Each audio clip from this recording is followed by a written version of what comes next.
ಅಮ್ಮ ಮಗಳು ಮತ್ತೆ ನನಗೆ ಟ್ಯಾಕ್ಸ್ ಹಾಕೋಕೇನೋ ಪ್ಲ್ಯಾನ್ ಮಾಡ್ತಿದ್ದೀರಾ ಅನ್ಸುತ್ತೆ.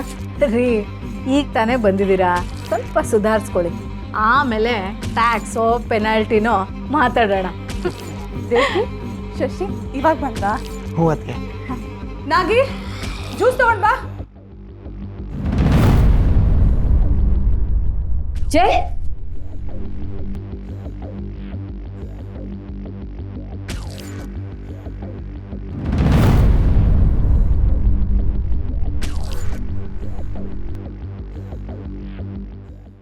ಅತ್ತೆ ಯಾಕೋ ಡಲ್ಲಾಗಿದ್ದಾರೆ.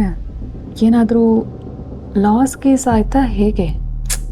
ಸುಮ್ಮನೆ ಇರೇ, ಶಾಪಿಂಗ್ ಮಾಡೋ ಟೈಮಲ್ಲಿ ಏನೇ ಲಾಸ್ ಅಂತೆಲ್ಲ ಅಡ್ಡ ಬಾಯಿ ಹಾಕ್ತೀಯ.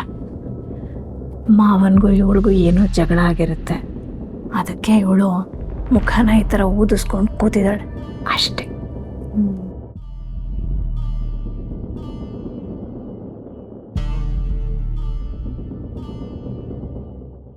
ಅಮ್ಮೋರೆ, ಸಾನೆ ಸುಸ್ತಾದಂಗಿದ್ದೀರಾ, ತಕೊಳ್ಳಿ ಮೊದಲು ಜ್ಯೂಸ್ ಕುಡೀರಿ. ಅಮ್ಮೋರೆ, ನಿಮ್ಗೆ ಸಾನೆ ದೃಷ್ಟಿ ಆದಂಗದೆ, ನಾನು ನಿವಾಳಿಸ್ ತೆಗಿತೀನಿ.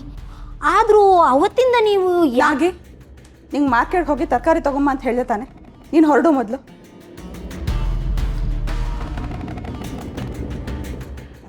ತಲೆ ಚಚ್ಕೋಬೇಕು ಇವಳ ಹತ್ರ. ಸುಶಾಂತ್ ಪಾವನಿ ಹೊರಗಡೆ ಹೋಗಿದ್ದಾರೆ, ಬೆಳಗಿಂದ ಹೇಳ್ತಾನೆ ಇದ್ದೀನಿ ಬೇಗ ಬೇಗ ಕೆಲಸ ಮುಗಿಸು ಅಂತ. ಹೊಟ್ಟೆ ಹೊಡಿತಾ ಕೂತಿದ್ಲು, ಇಷ್ಟು ಲೇಟಾಗಿ ಹೋಗ್ತಿದ್ದಾಳೆ ಮಾರ್ಕೆಟ್ಗೆ ತರಕಾರಿ ತರೋದಕ್ಕೆ. ಈಗೆಲ್ಲ ಕೆಲಸನ ನಾನು ಒಬ್ಬಳೇ ಮಾಡಬೇಕು. ನಾನಂತೂ ಅಡುಗೆ ಮನೆಗೆ ಕಾಲಿಡೋ ಸೀನೇ ಇಲ್ಲ. ಶೋಭಿತಾ, ಯಾಕೋ ತುಂಬ ತಲೆನೋವಾಗ್ತಿದೆ ಕಣೆ, ನಾನು ಹೋಗಿ ಮಾತ್ರೆ ತಗೊಳ್ತೀನಪ್ಪ.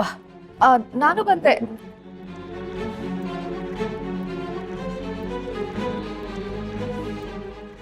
ಸರಿ ಅದಕ್ಕೆ ನಾನು ಫ್ರೆಶ್ ಆಗಿ ಬರ್ತೀನಿ. ಶಶಿ,